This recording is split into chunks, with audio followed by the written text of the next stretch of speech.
The Adventures of Sherlock Holmes by Arthur Conan Doyle. The Adventure of the Beryl Coronet. "Holmes," said I as I stood one morning in our bow window looking down the street, "here is a madman coming along. It seems rather sad that his relatives should allow him to come out alone." My friend rose lazily from his armchair and stood with his hands in the pockets of his dressing gown, looking over my shoulder. It was a bright, crisp February morning, and the snow of the day before still lay deep upon the ground, shimmering brightly in the wintry sun. Down the center of Baker Street it had been plowed into a brown, crumbly band by the traffic, but at either side and on the heaped-up edges of the footpaths it still lay, as white as when it fell. The gray pavement had been cleaned and scraped, but was still dangerously slippery, so that there were fewer passengers than usual. Indeed, from the direction of the Metropolitan Station, no one was coming save the single gentleman whose eccentric conduct had drawn my attention. He was a man of about 50, tall, portly, and imposing, with a massive, strongly marked face and a commanding figure. He was dressed in a somber yet rich style, in black frock coat, shining hat, neat brown gaiters, and well-cut pearl-gray trousers. Yet his actions were in absurd contrast to the dignity of his dress and features, for he was running hard, with occasional little springs, such as a weary man gives who is little accustomed to set any tax upon his legs. As he ran, he jerked his hands up and down, waggled his head, and writhed his face into the most extraordinary contortions. "What on earth can be the matter with him?" I asked. "He is looking up at the numbers of the houses." "I believe that he is coming here," said Holmes, rubbing his hands. "Here?" "Yes, I rather think he is coming to consult me professionally. I think that I recognize the symptoms." "Ha! Did I not tell you?" As he spoke, the man, puffing and blowing, rushed at our door and pulled at our bell until the whole house resounded with the clanging. A few moments later he was in our room, still puffing, still gesticulating, but with so fixed a look of grief and despair in his eyes that our smiles were turned in instant to horror and pity. For a while he could not get his words out, but swayed his body and plucked at his hair like one who has been driven to the extreme limits of his reason. Then, suddenly springing to his feet, he beat his head against the wall with such force that we both rushed upon him and tore him away to the center of the room. Sherlock Holmes pushed him down into the easy chair and, sitting beside him, patted his hand and chatted with him in the easy, soothing tones which he knew so well how to employ. "You have come to me to tell your story, have you not?" said he. "You are fatigued with your haste. Pray wait until you have recovered yourself, and then I shall be most happy to look into any little problem which you may submit to me." The man sat for a minute or more with a heaving chest, fighting against his emotion. Then he passed his handkerchief over his brow, set his lips tight, and turned his face towards us. "No doubt you think me mad," said he. "I see that you have had some great trouble," responded Holmes. "God knows I have, a trouble which is enough to unseat my reason, so sudden and so terrible is it. Public disgrace I might have faced, although I am a man whose character has never yet borne a stain. Private affliction also is the lot of every man, but the two coming together, and in so frightful a form, have been enough to shake my very soul. Besides, it is not I alone. The very noblest in the land may suffer unless some way be found out of this horrible affair." "Pray compose yourself, sir," said Holmes, "and let me have a clear account of who you are and what it is that has befallen you." "My name," answered our visitor, "is probably familiar to your ears. I am Alexander Holder, of the banking firm of Holder and Stevenson of Threadneedle Street." The name was indeed well known to us as belonging to the senior partner in the second largest private banking concern in the city of London. What could have happened then to bring one of the foremost citizens of London to this most pitiable pass? We waited, all curiosity, until with another effort he braced himself to tell his story. "I feel that time is of value," said he. "That is why I hastened here when the police inspector suggested that I should secure your cooperation. I came to Baker Street by the Underground and hurried from there on foot, for the cabs go slowly through this snow. That is why I was so out of breath, for I am a man who takes very little exercise. I feel better now, and I will put the facts before you as shortly and yet as clearly as I can. It is, of course, well known to you that in a successful banking business, as much depends upon our being able to find remunerative investments for our funds as upon our increasing our connection and the number of our depositors. One of our most lucrative means of laying out money is in the shape of loans, where the security is unimpeachable. We have done a good deal in this direction during the last few years, and there are many noble families to whom we have advanced large sums upon the security of their pictures, libraries, or plate. Yesterday morning I was seated in my office at the bank when a card was brought in to me by one of the clerks. I started when I saw the name, for it was that of none other than, well, perhaps even to you I had better say no more than that it was a name which is a household word all over the earth, one of the highest, noblest, most exalted names in England. I was overwhelmed by the honor and attempted, when he entered, to say so, but he plunged at once into business with the air of a man who wishes to hurry quickly through a disagreeable task. "Mr. Holder," said he, "I have been informed that you are in the habit of advancing money. The firm does so when the security is good." I answered, "Is absolutely essential to me," said he, "that I should have £50,000 at once. I could, of course, borrow so trifling a sum 10 times over from my friends, but I much prefer to make it a matter of business and to carry out that business myself. In my position, you can readily understand that it is unwise to place oneself under obligations. For how long, may I ask, do you want this sum?" I asked. "Next Monday I have a large sum due to me, and I shall then most certainly repay what you advance, with whatever interest you think it right to charge. But it is very essential to me that the money should be paid at once. "I should be happy to advance it without further parley from my own private purse," said I, "were it not that the strain would be rather more than it could bear. If, on the other hand, I am to do it in the name of the firm, then in justice to my partner I must insist that, even in your case, every businesslike precaution should be taken." "I should much prefer to have it so," said he, raising up a square, black morocco case which he had laid beside his chair. "You have doubtless heard of the Beryl Coronet." "One of the most precious public possessions of the empire," said I. "Precisely." He opened the case, and there, embedded in soft, flesh-colored velvet, lay the magnificent piece of jewelry which he had named. "There are 39 enormous barrels," said he, "and the price of the gold chasing is incalculable. The lowest estimate would put the worth of the coronet at double the sum which I have asked. I am prepared to leave it with you as my security." I took the precious case into my hands and looked in some perplexity from it to my illustrious client. "You doubt its value?" he asked. "Not at all. I only doubt the propriety of my leaving it. You may set your mind at rest about that. I should not dream of doing so were it not absolutely certain that I should be able in 4 days to reclaim it. It is a pure matter of form. Is the security sufficient?" "Ample." "You understand, Mr. Holder, that I am giving you a strong proof of the confidence which I have in you, founded upon all that I have heard of you.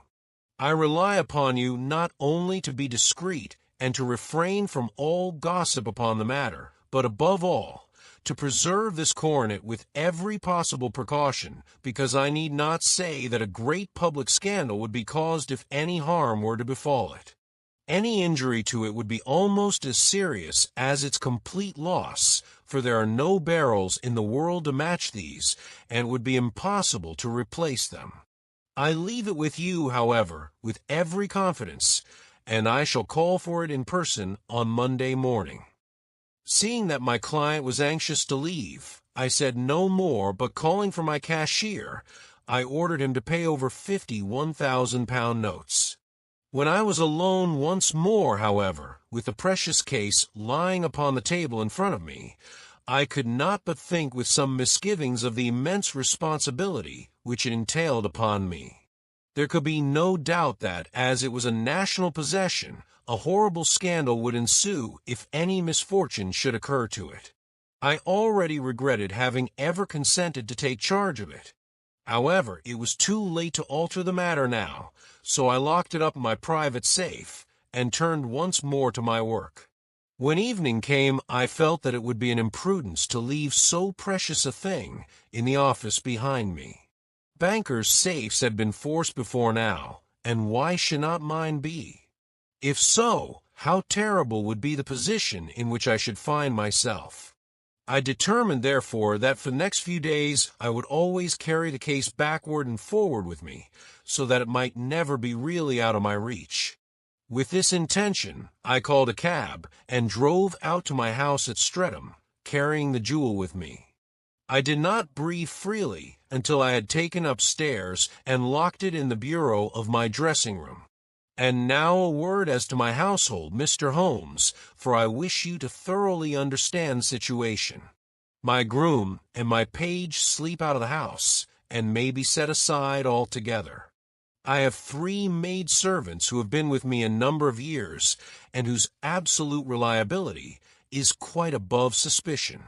Another, Lucy Parr, the second waiting-maid, has only been in my service a few months. She came with an excellent character, however, and has always given me satisfaction. She is a very pretty girl, and has attracted admirers who have occasionally hung about the place. That is the only drawback which we have found to her, but we believe her to be a thoroughly good girl in every way. So much for the servants. My family itself is so small that it will not take me long to describe it. I am a widower and have an only son, Arthur. He has been a disappointment to me, Mr. Holmes, a grievous disappointment. I have no doubt that I am myself to blame. People tell me that I have spoiled him. Very likely I have. When my dear wife died, I felt that he was all I had to love. I could not bear to see the smile fade even for a moment from his face. I have never denied him a wish. Perhaps it would have been better for both of us had I been sterner, but I meant it for the best. It was naturally my intention that he should succeed me in my business, but he was not of a business turn. He was wild, wayward, and to speak the truth, I could not trust him in the handling of large sums of money.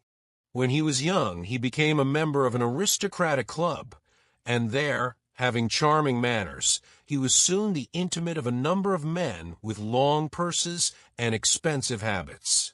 He learned to play heavily at cards and to squander money on the turf, until he had again and again to come to me and implore me to give him an advance upon his allowance, that he might settle his debts of honor. He tried more than once to break away from the dangerous company which he was keeping, but each time the influence of his friend, Sir George Bunwell, was enough to draw him back again.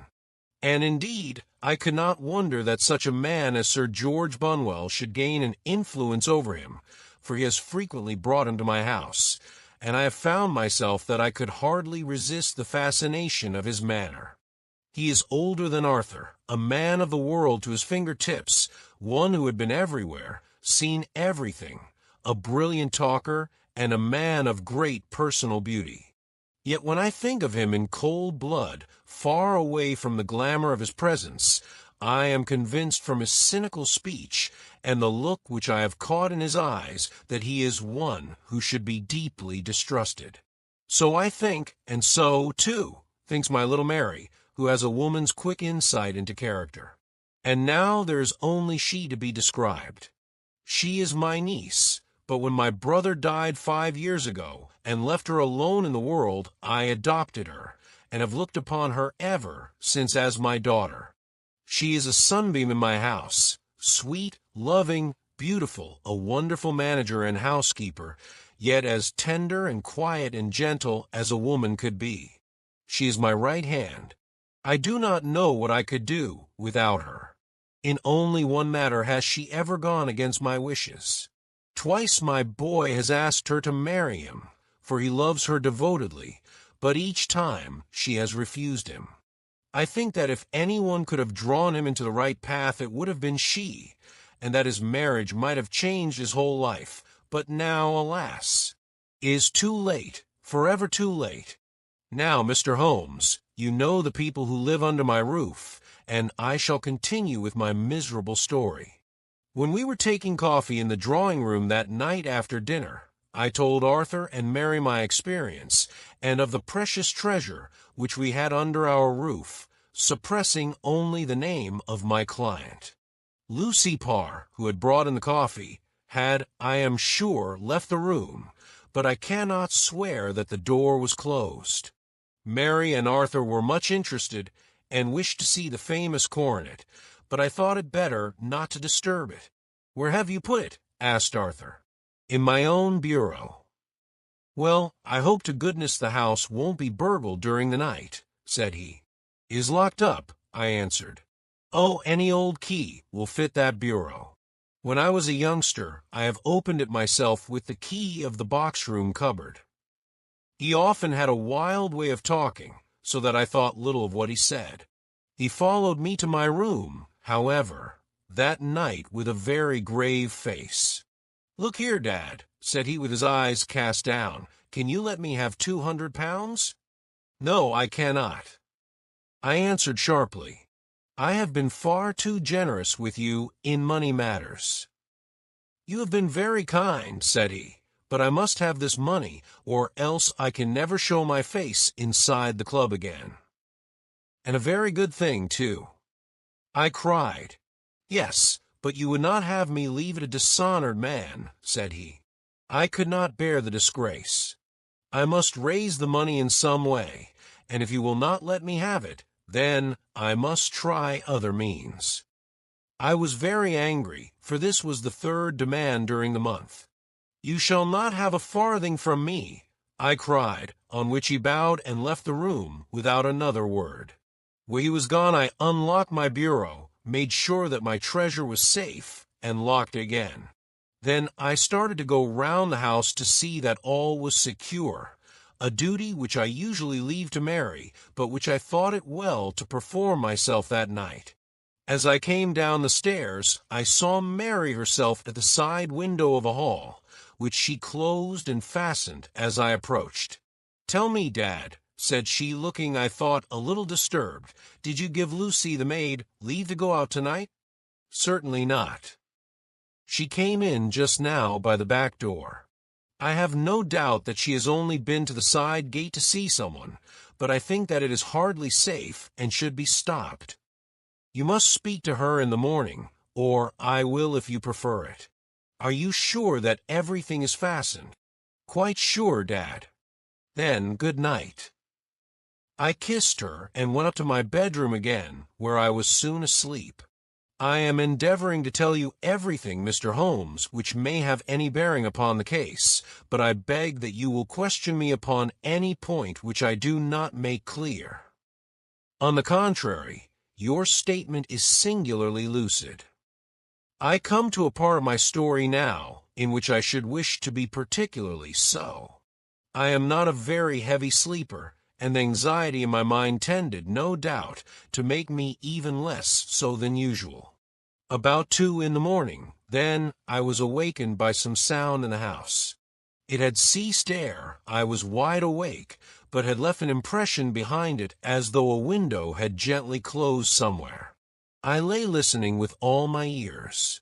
Suddenly, to my horror, there was a distinct sound of footsteps moving softly in the next room. I slipped out of bed, all palpitating with fear, and peeped round the corner of my dressing-room door. "Arthur!" I screamed, "you villain! "You thief! How dare you touch that coronet?" The gas was half up as I had left it, and my unhappy boy, dressed only in his shirt and trousers, was standing beside the light, holding the coronet in his hands. He appeared to be wrenching at it, or bending it with all his strength. At my cry, he dropped it from his grasp and turned as pale as death. I snatched it up and examined it. One of the gold corners, with 3 of the barrels in it, was missing. "You blackguard!" I shouted, beside myself with rage. "You have destroyed it. You have dishonored me forever. Where are the jewels which you have stolen?" "Stolen?" he cried. "Yes, thief." I roared, shaking him by the shoulder. "There are none missing." "There cannot be any missing," said he. "There are 3 missing, and you know where they are. Must I call you a liar, as well as a thief? Did I not see you trying to tear off another piece?" "You have called me names enough," said he. "I will not stand it any longer. I shall not say another word about this business, since you have chosen to insult me. I will leave your house in the morning, and make my own way in the world. You shall leave it in the hands of the police." I cried half mad with grief and rage. "I shall have this matter probed to the bottom." "You shall learn nothing from me," said he with a passion such as I should not have thought was in his nature. "If you choose to call the police, let the police find what they can." By this time the whole house was astir, for I had raised my voice in my anger. Mary was the first to rush into my room, and at the sight of the coronet and of Arthur's face, she read the whole story, and with a scream, fell down senseless on the ground. I sent the housemaid for the police, and put the investigation into their hands at once. When the inspector and a constable entered the house, Arthur, who had stood sullenly with his arms folded, asked me whether it was my intention to charge him with theft. I answered that it had ceased to be a private matter, but had become a public one, since the ruined coronet was national property. I was determined that the law should have its way in everything. "At least," said he, "you will not have me arrested at once. It would be to your advantage as well as mine if I might leave the house for 5 minutes." "That you may get away, or perhaps that you may conceal what you have stolen," said I. And then, realizing the dreadful position in which I was placed, I implored him to remember that not only my honor, but that of one who was far greater than I was at stake, and that he threatened to raise a scandal which would convulse the nation. He might avert it all if he would but tell me what he had done with the 3 missing stones. "You may as well face the matter," said I. "You have been caught in the act, and no confession could make your guilt more heinous. If you but make such reparation as is in your power, by telling us where the barrels are, all shall be forgiven and forgotten." "Keep your forgiveness for those who ask for it," he answered, turning away from me with a sneer.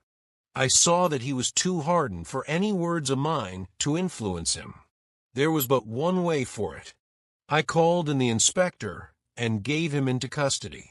A search was made at once not only of his person, but of his room, and of every portion of the house where he could possibly have concealed the gems, but no trace of them could be found, nor would the wretched boy open his mouth for all our persuasions and our threats.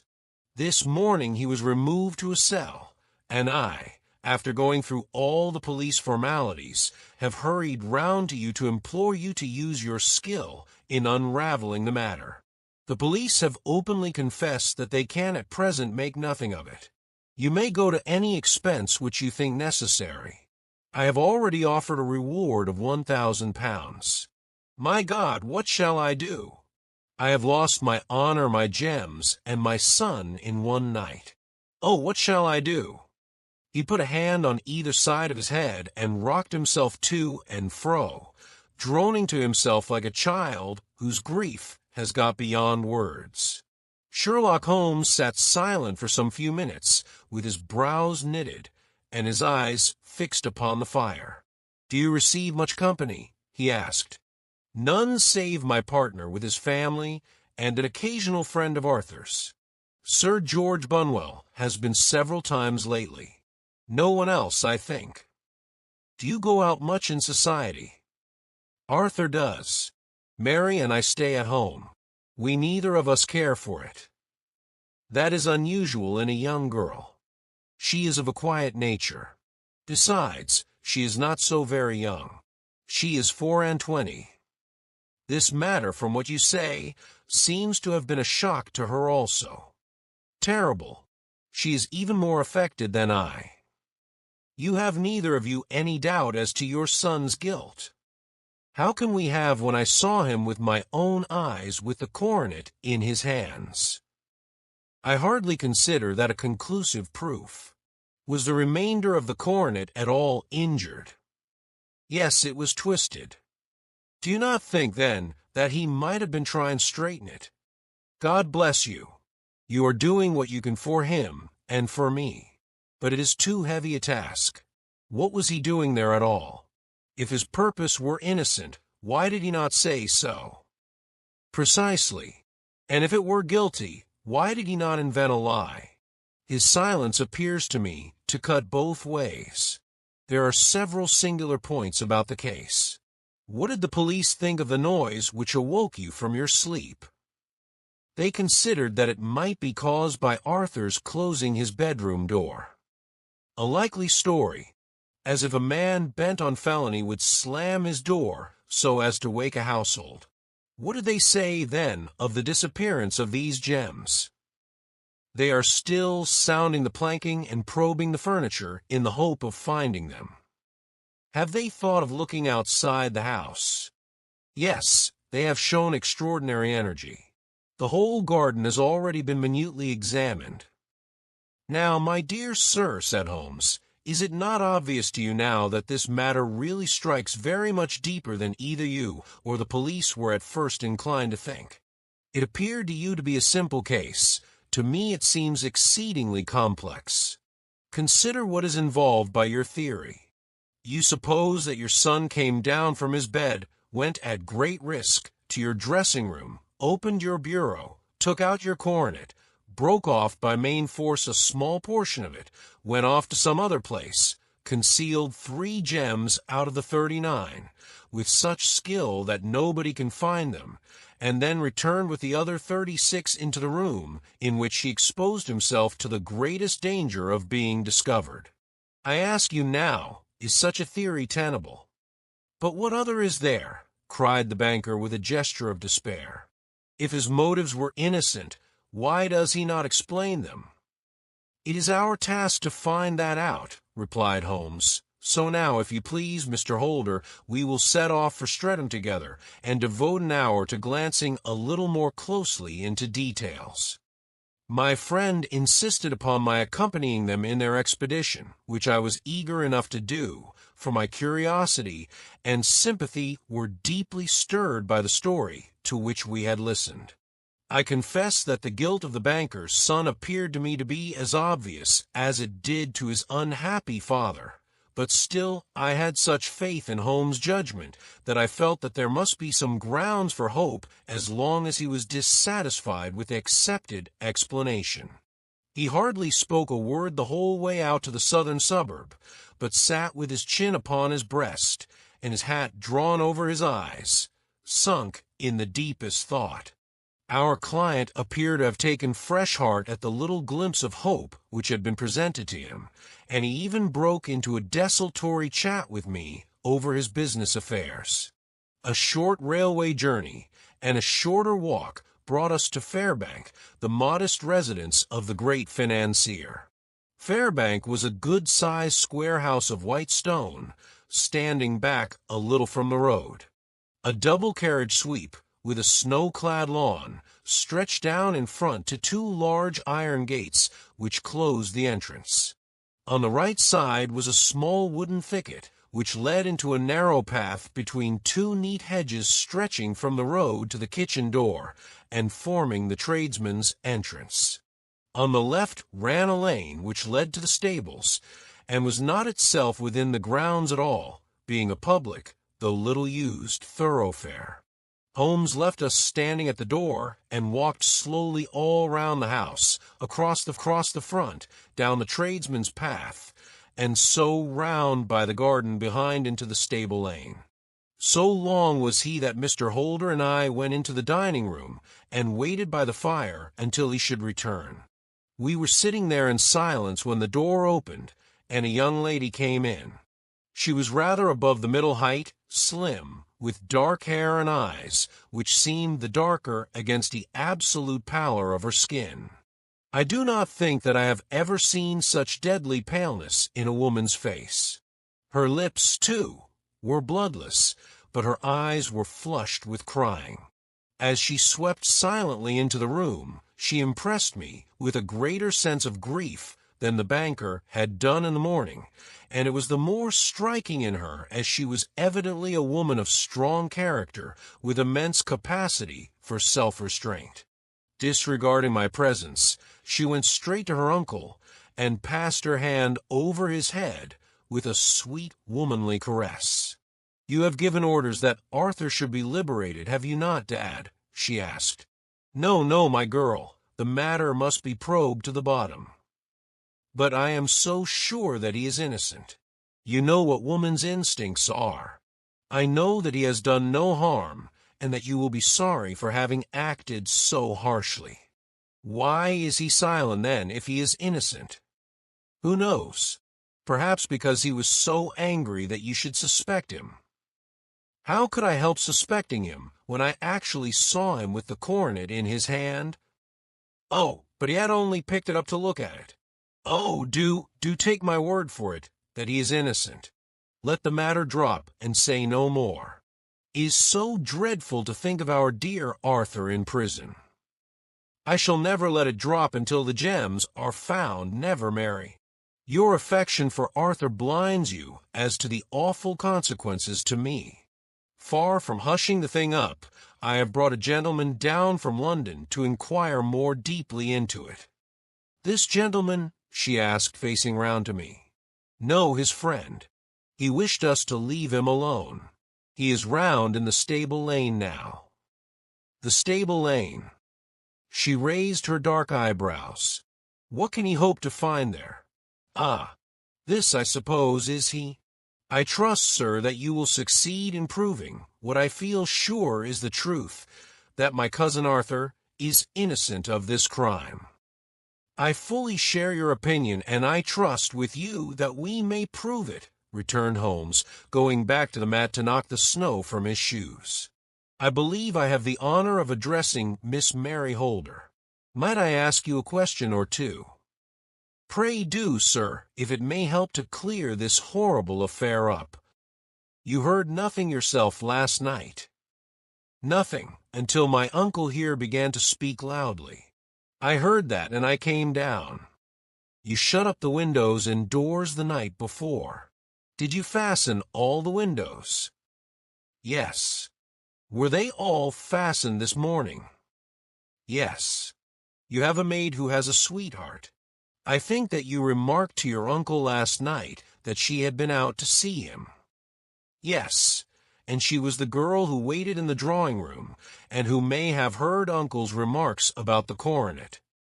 "I see. You infer that she may have gone out to tell her sweetheart, and that the two may have planned the robbery."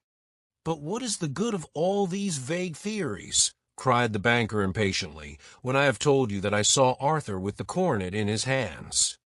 "Wait a little, Mr. Holder. We must come back to that. About this girl, Miss Holder.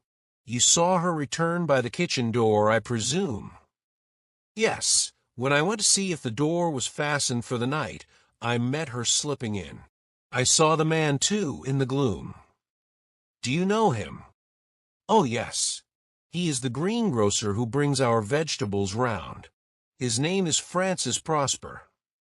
"He stood," said Holmes, "to the left of the door, that is to say, farther up the path than is necessary to reach the door?" "Yes, he did." "And he is a man with a wooden leg?" Something like fear sprang up in the young lady's expressive black eyes. "Why, you are like a magician," said she. How do you know that? She smiled, but there was no answering smile in Holmes' thin, eager face. I should be very glad now to go upstairs, said he. I shall probably wish to go over the outside of the house again. Perhaps I had better take a look at the lower windows before I go up. He walked swiftly round from one to the other, pausing only at the large one which looked from the hall onto the stable lane. This he opened, and made a very careful examination of the sill with his powerful magnifying lens. "Now, we shall go upstairs," said he at last.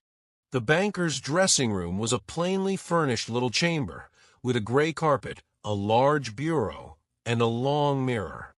Holmes went to the bureau first, and looked hard at the lock. "Which key was used to open it?" he asked. "That which my son himself indicated, that of the cupboard of the lumber room." "Have you it here?" "That is it on the dressing table." Sherlock Holmes took it up and opened the bureau. "Is a noiseless lock," said he. "Is no wonder that it did not wake you. This case, I presume, contains the coronet. We must have a look at it." He opened the case, and taking out the diadem, he laid it upon the table. It was a magnificent specimen of the jeweler's art, and the 36 stones were the finest that I have ever seen. At one side of the coronet was a cracked edge, where a corner holding 3 gems had been torn away. "Now, Mr. Holder," said Holmes, "here is the corner which corresponds to that which has been so unfortunately lost. Might I beg that you will break it off?" The banker recoiled in horror. "I should not dream of trying," said he. "Then I will." Holmes suddenly bent his strength upon it, but without result. "I feel it give a little," said he, "but though I am exceptionally strong in the fingers, it would take me all my time to break it. An ordinary man cannot do it. Now, what do you think would happen if I did break it, Mr. Holder?" "There would be a noise like a pistol shot. Do you tell me that all this happened within a few yards of your bed, and that you heard nothing of it? I do not know what to think. It is all dark to me. But perhaps it may grow lighter as we go. What do you think, Miss Holder?" I confess that I still share my uncle's perplexity. Your son had no shoes or slippers on when you saw him. He had nothing on save only his trousers and shirt. Thank you. We have certainly been favored with extraordinary luck during this inquiry, and it will be entirely our own fault if we do not succeed in clearing the matter up. With your permission, Mr. Holder, I shall now continue my investigations outside. He went alone at his own request, for he explained that any unnecessary footmarks might make his task more difficult. For an hour or more he was at work, returning at last with his feet heavy with snow and his features as inscrutable as ever. "I think that I have seen now all that there is to see, Mr. Holder," said he. "I can serve you best by returning to my rooms." "But the gems, Mr. Holmes, where are they?" "I cannot tell." The banker wrung his hands. "I shall never see them again," he cried. "And my son? You give me hopes." "My opinion is in no way altered." "Then, for God's sake, what was this dark business which was acted in my house last night?" "If you can call upon me at my Baker Street rooms tomorrow morning between 9 and 10, I shall be happy to do what I can to make it clearer. I understand that you give me carte blanche to act for you, provided only that I get back the gems, and that you place no limit on the sum I may draw. I would give my fortune to have them back." "Very good. I shall look into the matter between this and then. Goodbye. It is just possible that I may have to come over here again before evening." It was obvious to me that my companion's mind was now made up about the case, although what his conclusions were was more than I could even dimly imagine. Several times during our homeward journey, I endeavored to sound him upon the point, but he always glided away to some other topic, until at last I gave it over in despair. It was not yet 3 when we found ourselves in our rooms once more. He hurried to his chamber and was down again in a few minutes dressed as a common loafer. With his collar turned up, his shiny, seedy coat, his red cravat, and his worn boots, he was a perfect sample of the class. "I think that this should do," said he, glancing into the glass above the fireplace. "I only wish that you could come with me, Watson, but I fear that it won't do. I may be on the trail in this matter, or I may be following a will-o'-the-wisp, but I shall soon know which it is. I hope that I may be back in a few hours." He cut a slice of beef from the joint upon the sideboard, sandwiched it between 2 rounds of bread, and thrusting this rude meal into his pocket, he started off upon his expedition. I had just finished my tea when he returned, evidently in excellent spirits, swinging an old elastic-sided boot in his hand. He chucked it down into a corner and helped himself to a cup of tea. "I only looked in as I passed," said he. "I am going right on." "Where to?" "Oh, to the other side of the West End. It may be some time before I get back. Don't wait up for me in case I should be late." "How are you getting on?" "Oh, so. Nothing to complain of. I have been out to Streatham since I saw you last, but I did not call at the house. It is a very sweet little problem, and I would not have missed it for a good deal. However, I must not sit gossiping here, but must get these disreputable clothes off and return to my highly respectable self." I could see by his manner that he had stronger reasons for satisfaction than his words alone would imply. His eyes twinkled, and there was even a touch of color upon his sallow cheeks. He hastened upstairs, and a few minutes later I heard the slam of the hall door, which told me that he was off once more upon his congenial hunt. I waited until midnight, but there was no sign of his return, so I retired to my room. It was no uncommon thing for him to be away for days and nights on end when he was hot upon a scent, so that his lateness caused me no surprise. I do not know at what hour he came in, but when I came down to breakfast in the morning there, he was with a cup of coffee in one hand and the paper in the other, as fresh and trim as possible. "You will excuse my beginning without you, Watson," said he, "but you remember that our client has rather an early appointment this morning." "Why, it is after 9 now," I answered. "I should not be surprised if that were he. I thought I heard a ring." It was indeed our friend the financier. I was shocked by the change which had come over him, for his face, which was naturally of a broad and massive mold, was now pinched and fallen in, while his hair seemed to me at least a shade whiter. He entered with a weariness and lethargy which was even more painful than his violence of the morning before, and he dropped heavily into the armchair, which I pushed forward for him. "I do not know what I have done to be so severely tried," said he. "Only 2 days ago I was a happy and prosperous man, without a care in the world. Now I am left to a lonely and dishonored age. One sorrow comes close upon the heels of another. My niece Mary has deserted me." "Deserted you?" "Yes.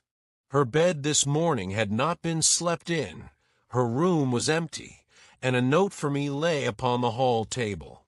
I had said to her last night, in sorrow and not in anger, that if she had married my boy, all might have been well with him. Perhaps it was thoughtless of me to say so. It is to that remark that she refers in this note. My dearest uncle, I feel that I have brought trouble upon you, and that if I had acted differently this terrible misfortune might never have occurred. I cannot, with this thought in my mind, ever again be happy under your roof, and I feel that I must leave you forever. Do not worry about my future, for that is provided for, and above all, do not search for me, for it will be fruitless labor and an ill service to me. In life or in death, I am ever your loving Mary." What could she mean by that note, Mr. Holmes? Do you think it points to suicide? No, nothing of the kind. It is perhaps the best possible solution. I trust, Mr. Holder, that you are nearing the end of your troubles. Ah, you say so. You have heard something, Mr. Holmes. You have learned something. Where are the gems? You would not think £1,000 apiece an excessive sum for them. I would pay 10. That would be unnecessary. 3,000 will cover the matter. And there's a little reward, I fancy. Have you your checkbook? Here is a pen. Better make it out for £4,000. With a dazed face, the banker made out the required check. Holmes walked over to his desk, took out a little triangular piece of gold with 3 gems in it, and threw it down upon the table. With a shriek of joy, our client clutched it up. "You have it," he gasped. "I am saved. I am saved." The reaction of joy was as passionate as his grief had been, and he hugged his recovered gems to his bosom. "There's one other thing you owe Mr. Holder," said Sherlock Holmes rather sternly. "Oh!" He caught up a pen. "Name the sum, and I will pay it." "No, the debt is not to me. You owe a very humble apology to that noble lad, your son, who has carried himself in this matter as I should be proud to see my own son do, should I ever chance to have one." "Then it was not Arthur who took them?" "I told you yesterday, and I repeat today, that it was not." "You are sure of it? Then let us hurry to him at once to let him know that the truth is known." "He knows it already. When I had cleared it all up, I had an interview with him, and finding that he would not tell me the story, I told it to him, on which he had to confess that I was right, and to add the very few details which were not yet quite clear to me. Your news of this morning, however, may open his lips. For heaven's sake, tell me, then, what is this extraordinary mystery?" "I will do so, and I will show you the steps by which I reached it. And let me say to you, first, that which it is hardest for me to say, and for you to hear. There has been an understanding between Sir George Bunwell and your niece Mary. They have now fled together." "My Mary? Impossible." "Is unfortunately more than possible. It is certain. Neither you nor your son knew the true character of this man when you admitted him into your family circle. He is one of the most dangerous men in England, a ruined gambler, an absolutely desperate villain, a man without heart or conscience. Your niece knew nothing of such men. When he breathed his vows to her, as he had done to 100 before her, she flattered herself that she alone had touched his heart. The devil knows best what he said, but at least she became his tool, and was in the habit of seeing him nearly every evening." "I cannot and I will not believe it," cried the banker with an ashen face. "I will tell you, then, what occurred in your house last night. Your niece, when you had, as she thought, gone to your room, slipped down and talked to her lover through the window, which leads into the stable lane. His footmarks had pressed right through the snow, so long had he stood there. She told him of the coronet. His wicked lust for gold kindled at the news, and he bent her to his will. I have no doubt that she loved you, but there are women in whom the love of a lover extinguishes all other loves, and I think that she must have been one. She had hardly listened to his instructions when she saw you coming downstairs, on which she closed the window rapidly, and told you about one of the servants' escapade with her wooden-legged lover, which was all perfectly true. Your boy, Arthur, went to bed after his interview with you, but he slept badly on account of his uneasiness about his club debts. In the middle of the night he heard a soft tread pass his door. So he rose and, looking out, was surprised to see his cousin walking very stealthily along the passage until she disappeared into your dressing-room. Petrified with astonishment, the lad slipped on some clothes and waited there in the dark to see what would come of this strange affair. Presently she emerged from the room again, and in the light of the passage lamp your son saw that she carried the precious coronet in her hands. She passed down the stairs, and he, thrilling with horror, ran along and slipped behind the curtain near your door, whence he could see what passed in the hall beneath. He saw her stealthily open the window, hand out the coronet to someone in the gloom, and then closing it once more hurry back to her room, passing quite close to where he stood hid behind the curtain. As long as she was on the scene, he could not take any action without a horrible exposure of the woman whom he loved. But the instant that she was gone he realized how crushing a misfortune this would be for you, and how all-important it was to set it right. He rushed down just as he was in his bare feet, opened the window, sprang out into the snow, and ran down the lane, where he could see a dark figure in the moonlight. Sir George Bonwell tried to get away, but Arthur caught him, and there was a struggle between them, your lad tugging at one side of the coronet, and his opponent at the other. In the scuffle, your son struck Sir George, and cut him over the eye. Then something suddenly snapped, and your son, finding that he had the coronet in his hands, rushed back, closed the window, ascended to your room, and had just observed that the coronet had been twisted in the struggle, and was endeavoring to straighten it when you appeared upon the scene. "Is it possible?" gasped the bee. You then roused his anger by calling him names at a moment when he felt that he had deserved your warmest thanks. He could not explain the true state of affairs without betraying one who certainly deserved little enough consideration at his hands. He took the more chivalrous view, however, and preserved her secret. "And that was why she shrieked and fainted when she saw the coronet," cried Mr. Holder. "Oh, my God! What a blind fool I have been! And is asking to be allowed to go out for 5 minutes. The dear fellow wanted to see if the missing piece were at the scene of the struggle. How cruelly I have misjudged him." Anchor. "When I arrived at the house," continued Holmes, "I at once went very carefully round it to observe if there were any traces in the snow which might help me. I knew that none had fallen since the evening before, and also that there had been a strong frost to preserve impressions. I passed along the tradesman's path, but found it all trampled down and indistinguishable. Just beyond it, however, at the far side of the kitchen door, a woman had stood and talked with a man whose round impressions on one side showed that he had a wooden leg. I could even tell that they had been disturbed, for the woman had run back swiftly to the door, as was shown by the deep toe and light heel marks, while wooden leg had waited a little, and then had gone away. I thought at the time that this might be the maid and her sweetheart, of whom you had already spoken to me, and inquiry showed it was so. I passed round the garden without seeing anything more than random tracks, which I took to be the police, but when I got into the stable lane a very long and complex story was written in the snow in front of me. There was a double line of tracks of a booted man, and a second double line which I saw with delight belonged to a man with naked feet. I was at once convinced from what you had told me that the latter was your son. The first had walked both ways, but the other had run swiftly, and as his tread was marked in places over the depression of the boot, it was obvious that he had passed after the other. I followed them up and found they led to the hall window, where Boots had worn all the snow away while waiting. Then I walked to the other end, which was 100 yards or more down the lane.